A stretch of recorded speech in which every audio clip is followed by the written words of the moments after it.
এটা ইউরোপের বাল্টিক সাগর।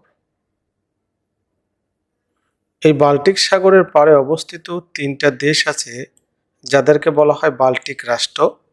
তারা হচ্ছে এস্তোনিয়া, লাটভিয়া, লিথুয়ানিয়া। সহজে এদেরকে মনে যায় অল লিখে ALL, এতে এস্তোনিয়া মনে রাখতে পারেন, আর LA লাটভিয়া, LA লিথুয়ানিয়া। আর যদি বলে যে বাল্টিক অঞ্চলে দেশ কয়টি, বাল্টিক দেশ ৩টি, কিন্তু বাল্টিক অঞ্চলে দেশ আছে ৯টি। এই ৩টা দেশ তো আছেই, এস্তোনিয়া, লাটভিয়া, লিথুয়ানিয়া, আরও ৬টি দেশ। দেখুন এই বাল্টিক সাগরের ঠিক এখানে হচ্ছে রাশিয়ার কিছু অংশ পড়েছে, এই যে রাশিয়াও একটা বাল্টিক অঞ্চলের দেশ।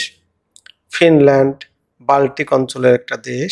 সুইডেন বাল্টিক অঞ্চলের একটি দেশ। তারপরে এখানে আছে হচ্ছে পোল্যান্ড বাল্টিক অঞ্চলের একটা দেশ।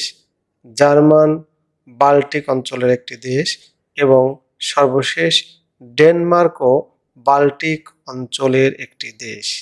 তাহলে যদি পরীক্ষায় আসে যে বাল্টিক রাষ্ট্র কয়টি, ৩টি, এস্তোনিয়া, লাটভিয়া, লিথুয়ানিয়া, আর যদি বলে বাল্টিক অঞ্চলের দেশ কয়টা, তাহলে বলতে হবে ৯টি। সবাইকে ধন্যবাদ।